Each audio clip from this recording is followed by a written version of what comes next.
A lot of us want our lives to feel bigger, more interesting, or more alive.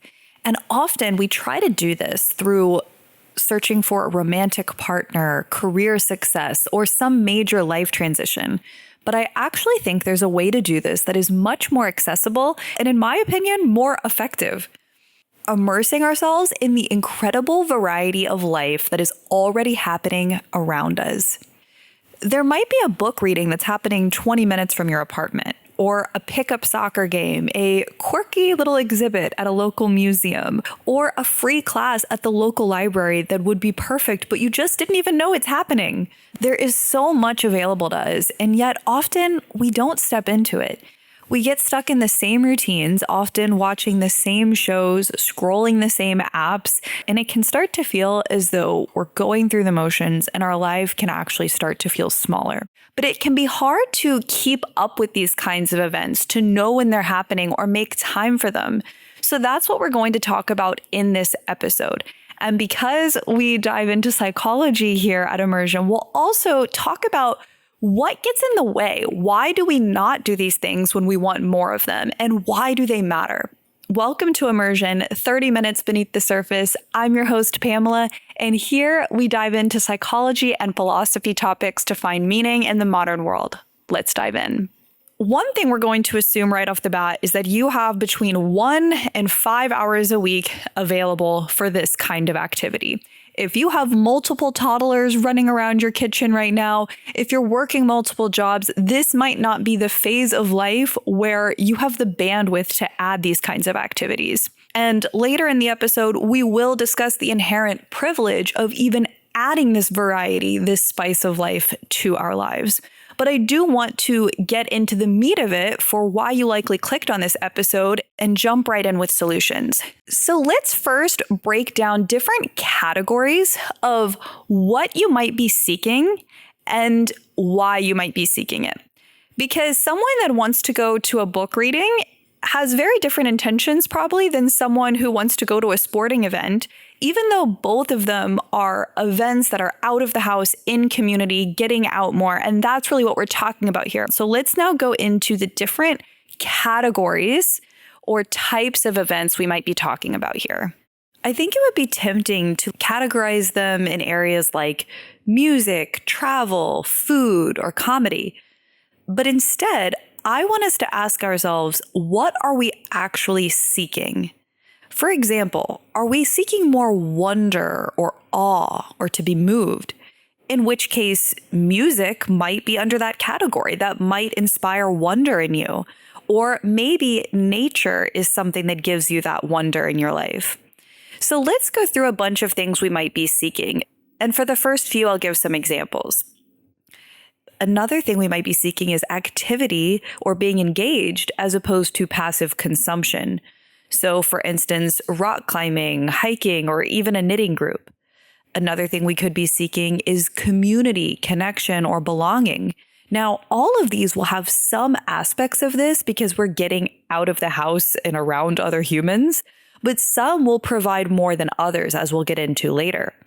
But even a subset under community or belonging could be conversation. For instance, going to a philosophy club where you have discussions is very different than going to hear a philosophy professor speak on a certain idea.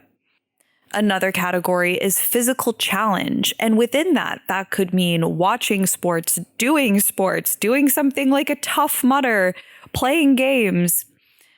Another area is sensory experiences. For example, music could be in this category too. So these are not exclusive categories. Many aspects could be under different categories.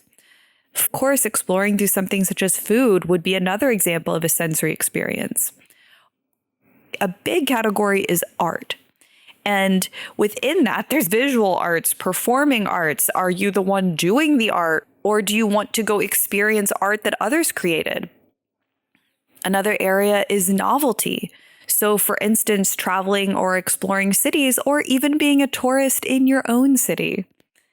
Learning, for instance, generally, or a new skill. That talk by a professor could be more under this category, but it also could be doing a free salsa class that happens once a month in your neighborhood. Cultural exposure and understanding is another group. So experiencing different cultures, traditions, perspectives, cuisines, art, music, and more, but with a cultural lens. And now I'm going to laundry list a few others without giving examples for each, just to help us continually think a little more broad about what are we actually seeking here. Intellectual stimulation, beauty, humor, play or fun, creativity, adventure. Nature could be its own category, spirituality, and then another area could be service, contribution, or volunteering. So for all of these, we're asking, what kind of nourishment am I looking for? Before we get to specific strategies, I think the next step is to ask what usually gets in the way. What is the roadblock? Which is a coaching question that can work whenever someone has a goal. So for instance, I work in the fitness industry, and one question I like to ask with new clients is, what usually gets in the way? Is it knowledge of what exercises to do? Is it having the time to work out? So for instance, here, what usually gets in the way of doing these kinds of activities could be knowing what's out there. For instance, there's many events that could be happening in our city that we just have no idea about. Another block could be money, but we're going to talk about a lot of ways around that in the upcoming section. So let's not use that as a reason we can't ever get out in community and try new things. There is routine. Many people are very routine, so they don't even think to ask, oh, it's Friday and I have a few free hours. Could I try something new? There is the block of nervousness of putting yourself out there around others. And of course, you could find a buddy to do this with, or simply doing it a bit more often will help with that exposure therapy. And then also realizing that a lot of people go to these kinds of things on their own. And it's a great way to meet people, even if it is a bit scary at first. Another block could be identity. Maybe you're someone that always goes to sporting events and you've said, I don't get modern art, it's not for me. But modern art is a pretty broad field, and it's not always just a big red blob on a plain red canvas that people pretend like they understand. We get to expand who we are when we try these new things. There's the block of where you live. I want to address the elephant in the room. I live in New York City, so there is a profound surplus of these kinds of activities. And in some ways, it can be overwhelming. There are thousands of events probably happening tonight on a weekday when I'm recording this in New York City. And that is a blessing, but also sometimes it can leave one wondering, where do you start? Whereas if you live in a city or a town that has one local bookstore, and if you stay informed on when they're having events, you can simply go whenever they're having events. And you know, okay, Books Are Magic is having this event in 2 months. I will be there. And you keep up with the things in your town or city, even if there are less of them. I would love to hear from people, though, in different areas to know if having less of that decision fatigue is helpful, or if they really feel like there's just not enough going on culturally in their town. My hypothesis is a lot of it depends on how you approach it or even where you live in the town. For instance, if you're closer to a city center, there might be farmers markets, there might be local theater. But if you're a bit more on the outskirts, you might have to drive pretty far to get to any of these events, and that could be a block as well. And the last block is time. We talked about this earlier, that it's simply not the right phase in someone's life at certain times to try to add in these kinds of things. But sometimes we also have to ask ourselves, do I just feel really drained from work, my usual routine? And if I put myself out there in these ways, would it actually feed me? Would it feed my soul? Would it feed my creativity? Would I feel lighter, happier? And then I would actually have more energy, even if I don't always feel like doing them in the moment. That's going to take some intuition day to day, week to week to know what you need. On a week where you're completely depleted, yeah, maybe you don't push yourself out there. But on a week where you have it in you, it could probably help a lot. And within that, I want to give caveats. Nothing in this episode is meant to induce guilt. If you decide that you want to stay home this coming Friday night and rewatch a rom-com that you've seen before, there is nothing wrong with that. We just want it to be an intentional choice because that feels a lot better rather than living on autopilot and feeling like our life is slipping by. And something that I think can be really helpful to keep in mind here is to pay attention to how you feel, both before, during, and after these events, or before, during, or after your regular routine. And that awareness of how you feel will help guide you like a compass towards what's most aligned for you. So let's now get into specific ways to stay informed about different things going on. And you can use your list of both what you're seeking. For instance, maybe for you, it was nature, community, and intellectual stimulation. And then your block is knowing about the current events in your area because you just don't know what's happening. That's why we're doing this in 3 parts: what you're looking for, what the block is, and potential solutions. So I'm going to laundry list ways to stay informed about these now. So one is to schedule it. For instance, being part of a writers group, being part of a book club, being part of groups that I'm in really is helpful because not only do I have these things routinely scheduled, I know when book club is meeting next, it also helps me stay in the loop about these things in between. For instance, often they will have a WhatsApp group or a group chat where people drop in things such as there's a virtual writing seminar next Tuesday at 7 p.m. if anyone wants to join with me. So you're in a community of people that are helping you stay informed about areas you're interested in and want to grow in. So that first step is finding something that can be part of a routine that is scheduled. And there are so many instances of that, whether you go to the same workout class every week, whether you join a religious organization that meets at the same time each week. There are hundreds of examples there that one could apply. But then you don't have to think each week, oh, what do I want to do that's in community and aligned with my interests and going to be growth oriented? It's just baked in your schedule. And if you want more variety, one other example of scheduling could be having a set day each week or each month where you do dive into what is going on in my area. Because a lot of the best things happening, they are not routine based. So if you're on, for instance, a local listserv, which is another tip that I would recommend for your city, someone that keeps up with local events, sends out what's going on. Then once a week, you sit down with that listserv or a few listservs and you go through it and see what could I do this week? Or maybe there's a local blogger or someone on social media like Instagram that posts about things going on, and you can batch all of this into a session, maybe Sunday afternoons or on the 1st of every month. And then that's a way of scheduling the variety. And you can set it as a reoccurring meeting with yourself in your calendar or a reminder in the Reminders app. I've even known couples that do this together. I think, for instance, maybe once every quarter, they just think, oh, what do we want to schedule together that's different coming up? And I know this can sound oddly formal, but if we don't prioritize these things, it's really hard. And then it becomes very easy to get stuck in those ruts. Another thing you can do is to notice which of your friends naturally stay informed about these things and get tips from them or tell them that you would love to be invited when they do these things. One of my good friends is so plugged in with different cultural events in New York, and I have so many wonderful memories of going to different book readings by authors in the community that I never would have known about if she didn't stay informed. She also goes to local film festivals. She sees local theater. And speaking of that, I do want to speak about the money component now, because I know that that's another elephant in the room. Everything that we're going to talk about here is on a spectrum from free to very expensive. Let's take getting out in nature, for example. It can be as inexpensive as finding a new park that you can go to for free in your area, or maybe a $15 train ticket away, all the way up to a trip that is thousands of dollars where you go hiking in the Alps. So everything is on a spectrum. If someone wants to explore through the medium of food, of course, it's easier to have, quote, quality food where they know they'll enjoy it if they just look up the top-rated restaurants in their area. Maybe they find something with a Michelin star. But a lot of the best places are those hole-in-the-wall places that are inexpensive, but it does take a little bit more effort. However, those jewels can be the best part of this.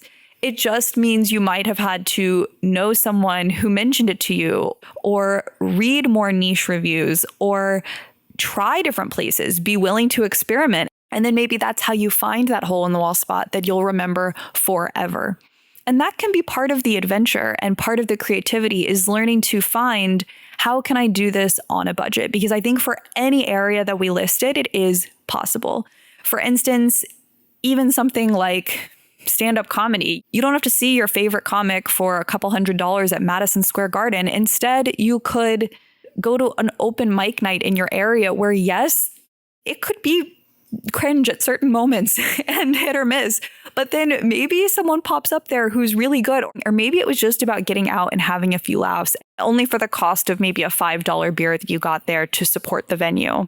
Or instead of paying a lot of money to go see something in theaters, maybe you start a local movie club with friends, where when a movie that you all have been interested in comes out, someone rents it, and then a few of you gather and watch it at a different person's house. You rotate who hosts, and then you discuss it afterwards. So there is a bit more of that intellectual stimulation. And everything that we mentioned, if we think of it like a Venn diagram, there are overlaps at different points. Culture and art overlap, culture and intellectual stimulation overlap, community and sports overlap. So again, we're never getting just one thing. We're just asking, what are the things that I'm missing and how can I seek them out? But more examples of different things you could look into that are free or inexpensive. I know that, for instance, in Brooklyn, I think that there's free yoga sometimes in the park. There are free movie nights sometimes in the park. I believe in certain cities, Home Depot will do free events with kids where they can do crafts or small construction projects with their family or friends.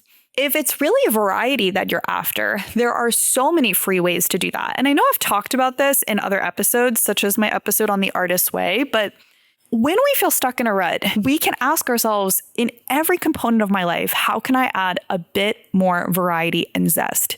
For instance, at the gym, when I feel in a rut, I will sometimes look up a new exercise to try. And then, of course, I'll teach it to my clients if it feels aligned. Or changing the types of podcasts you listen to. If you're always listening to one type of podcast, can you find a different one? And then suddenly you're pouring into your life in a new way. I have heard that Partyful, Eventbrite, certain websites, they have lists of events. And if you keep up with them, it's a great way to find out about what's going on. I know someone that saw a wonderful off-Broadway play just by seeing it on Eventbrite. And they talked about it weeks later because it really was impactful to them. Do you have a local newspaper you can keep up with? That could be something else too. Going to your coffee shop or library and seeing what's on the bulletin board there. What flyers are there? Are you a member of a gym that has free classes that you're not taking advantage of? Or do you go to a religious organization like a church that does certain events such as volunteering or has certain clubs that you could also join? Okay, I'm about to list a bunch of places that you can look in rapid succession so that you feel like you have a bit more of a holistic list, but the point here is to not have a comprehensive list of every place you could look for activities.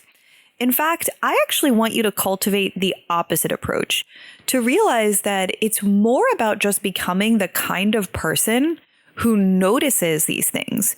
For instance, I have a friend who said they were walking around and they saw this philosophy event at a bar near them, so they popped inside. And then they ended up coming back another night where just 20 people discussed a certain philosophy topic of the evening. And they only saw that by paying attention and being open. And often when we're traveling, we naturally have this mindset.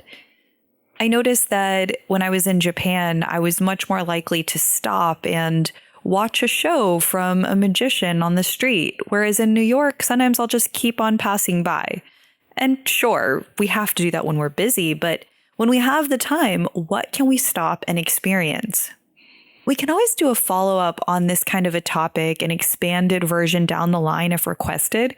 There are some that are very funny in New York City that I'd love to tell you all about. For instance, there are these PowerPoint presentation dating nights where singles will have their friend do a PowerPoint presentation about them while other people in the audience watch. And if anyone is interested in meeting that person afterwards, they can introduce themselves.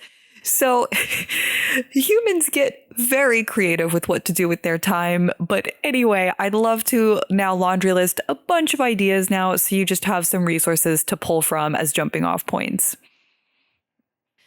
Libraries often have talks, authors' events, workshops, film screenings, exhibitions, and more. Universities or colleges will often have panels, performances, speakers, museums, and cultural institutions. And you can follow them on social media, get their email list for programming. Independent cinemas will often have Q&As or screenings, or maybe even play an older film. Performing arts organizations, such as a local dance group or experimental performances, local theaters, parks departments, community centers, local arts councils, neighborhood associations, independent bookstores, which we've talked about, but also record stores, art galleries, maker spaces, or community workshops.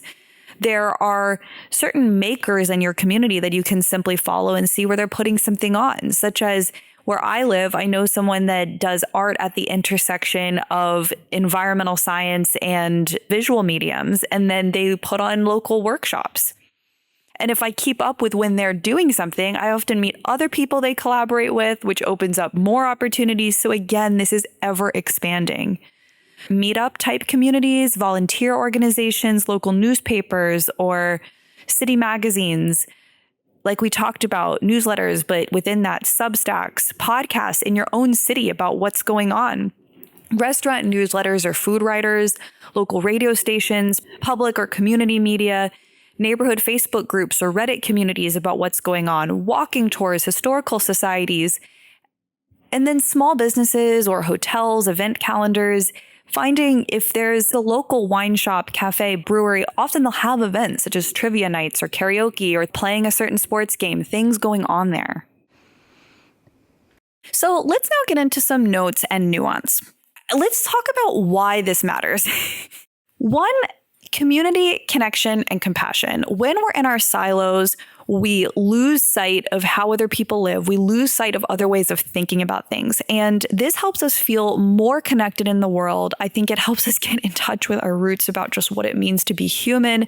And we feel more alive. We feel happier. We are not meant to be in a car all the time, going to a 9 to 5 in a little office all the time, going home, maybe running on the treadmill, and then eating by ourselves and going to bed. I just do not think that's how we're meant to live our lives. Now, we want to think about the hierarchy of needs here and the privilege inherent in this, because I realize that if someone can barely put food on the table, if they are struggling to support themselves or their family, if they're overworked, if they're suffering from depression, they may not be in a place where they can seek this out. And a lot of this is a systemic issue. A lot of people are in jobs where they feel like they're just barely having their head above the water, and taking on something more like this just isn't feasible. So that's something that I don't have any solutions for in this episode, but as we continue with this podcast, I do want to talk more and more about systemic issues and political issues and sociology, because my background is really in psychology. But I think that that can be extremely limited and put the onus on the individual constantly, which is not always fair or right. So I do just want to address that here. And maybe we can do the best we can to work within the constraints that we have. If there's certain reasons someone can't leave the house, maybe online events, seminars, workshops are an option. We discuss some low-cost options. If someone does have young children, how can you find activities with other parents? And I'd love to hear different ideas from people in the comments as well. As promised, let's talk about why cultivating more of these experiences benefits our lives. One large benefit is that it makes us more creative and it benefits us at work.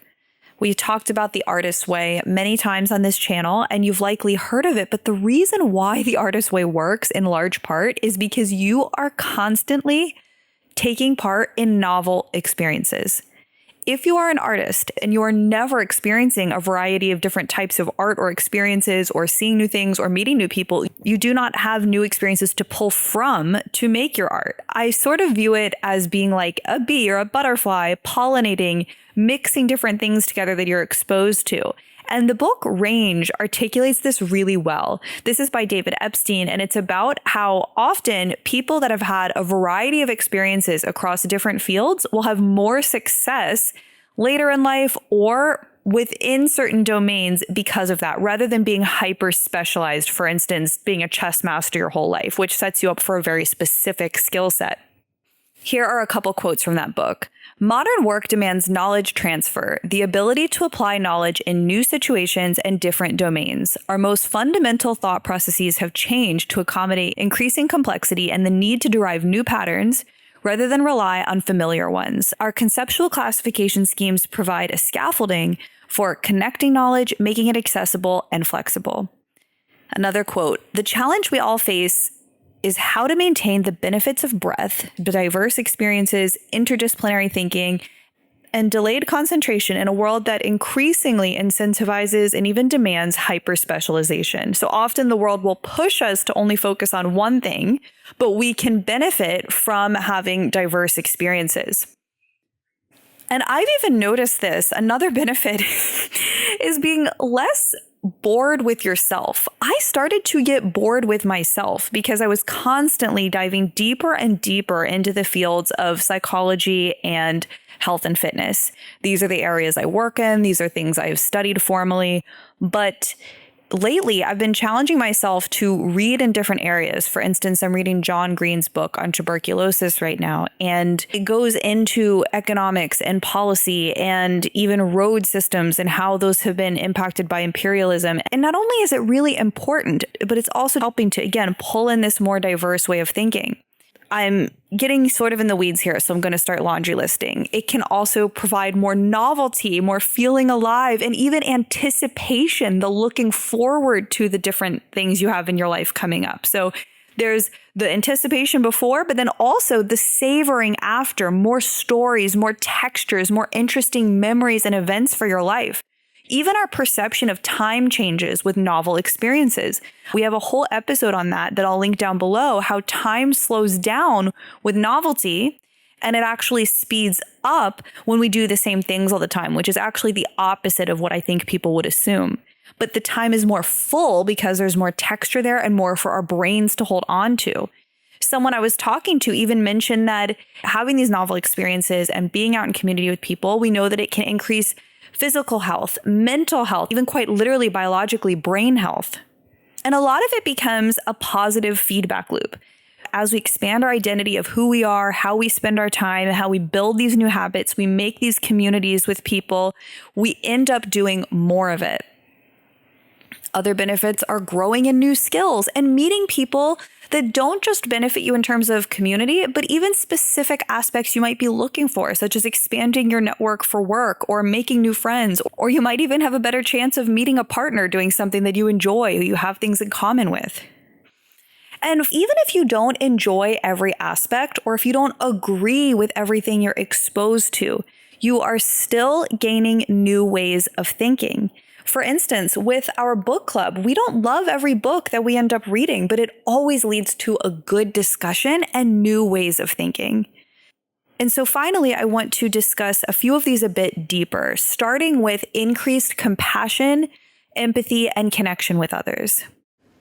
The reason why going to these things can increase empathy or compassion is because you've probably noticed that when you read completely out of the genre you usually read, when you hear a talk by someone who has had a completely different background from you, when you watch a movie about someone that has had a struggle that is completely different than anything you've had exposure to, you grow in compassion. You start to understand, wow, I didn't even know what that problem would be like. And then you can connect to others more fully. You can understand certain causes you want to contribute to in a different way. It makes you more connected to the world at large. Again, when we're getting out of our house, out of our comfort zone and with other people.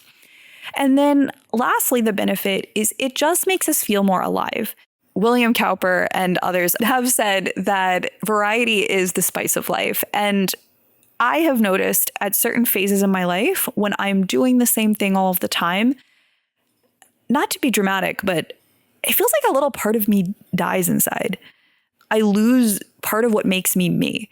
One of my top values, in fact, my actual top value when I've done the character assessment by the VIA Institute, is zest. I have a lot of excitement for life, but that can often only come on board when I am sort of sampling from a wide variety of different stimulation, being around a lot of different people. I think that everyone maybe has a certain level of routine they need and a certain level of variety they need, and everyone needs some of both. So it's important that we don't put ourselves in a certain bucket. And you might have certain areas of your life where you're very routine and certain areas of your life where you like more variety. So that's another thing you could pay attention to as well. For instance, maybe you need a lot of routine with your work, but when it comes to what you like to do with your friends, you all like to have a lot more variety. Now, I mentioned different friends can help us stay informed in different ways. Like I mentioned, one of my friends keeps up with local book readings. But another one of my friends keeps up with things that are just very fun. Like there was this spy games thing they found in the city that I never would have found otherwise. Or they will find some really unique board game and then we'll play it. So knowing which friends are interested in different things and then taking that into consideration when you're planning this out. Another point that I wanted to address is if what you're seeking is community, you need regular exposure to the same people. If what you were seeking is variety, you might choose to sample from a wide variety of types of events. But for instance, with community, if you joined a sports league and went every week, that is going to give you a lot more closeness compared to 1 week grabbing a group of friends and going bowling, 1 week going into the park and seeing if you can jump into a volleyball game with people, 1 week finding local pickleball and jumping in. One gives variety versus if you were in a bowling league and seeing those same people every week, you would get more community and closeness. Neither one is right or wrong. It's just knowing what you are seeking out most and then doubling down on that. And you can be the one to be a leader here a bit. So for instance, if your friend group always does the same things, you can drop in the group chat something new you've been wanting to try. If you're dating, you can recommend to your dates something that you want to do in the city that you live in that you've just been wanting to try. And they might be grateful for a different type of date instead of a typical coffee date or going out for drinks date. My first date, when I was just getting back on the dating scene, someone asked me to go to a music event that was the fusion of music from Ireland and Ghana. And it was so interesting. It was a few hours and some people in my life laughed and said, that's really long for a first date with someone you don't know. But for me, it was so exciting because I had been in such a routine for so long that just getting out and doing something I never would have heard of otherwise. I actually got called up to dance. The guy leading it picked like 5 people out of the audience to come up on stage and dance. And it was just so fun. So that person that I went on that date with took some initiative to just say, hey, do you want to do this thing? And of course I could have said no, but they put themselves out there to ask for that. And the further extreme of this could be organizing groups. If there isn't a book club or a hiking group in your area that seems like a good fit, starting one. I know that it can be a little bit more effort, but many people will probably be so grateful to you that you did this. We're about to close out with a few more thoughts on community, but first I just want to express the main thesis of this video. It's simply asking, how can we shift from consumption to experiencing what we want, asking what enriches us, what fills us, and what is aligned with my values that I'm not doing as often. So finally, I want to talk a little bit about community and evolutionary psychology and connect some dots here. I know that our culture, things are a lot easier now. We have modern healthcare. We have a lot of comforts. I never want to get too carried away with evolutionary psychology because I'm not an expert there, but I believe when we lived in tribes, some of this was baked in. You were probably eating with other people. Maybe there were certain ceremonies that were part of the culture that were just naturally happening. And again, right now we're living very siloed. If you'd like to dig a bit deeper on the idea of community versus our isolated living, I do have an episode on that I will link down below. And I would also like to do a future episode on community living in particular. For instance, how we've become more and more isolated in our living situations, different ways people are breaking this mold, and potential options for the future. It's something I'm really passionate about. And if you have thoughts there before I do that mini series, feel free to drop them in the comments here and I can maybe work them into that. Because a lot of this is all connected to that idea of third spaces and being out with people. The other day I was at a new wine bar in my area and I saw 4 people that were there on their own, reading books or just kind of hanging out. And some of them met each other. Some of them just kind of sipped their drink on their own. But I think people are so not only hungry for connection and novelty, but also just getting out of the house. But like I said at many points in this episode, I'd love to hear what you think. And thank you for being here. I really wanted to do a slightly lighter one this week. As you could tell, we've had some heavy ones in the past. We have some deeper ones coming up. And so The idea of adding more play, wonder, excitement is just something that's been on my mind lately. And for a lot of people in my life, it's been on their mind too. So I hope that this has been helpful for you as well. Speak with you next week. We release episodes on Sunday.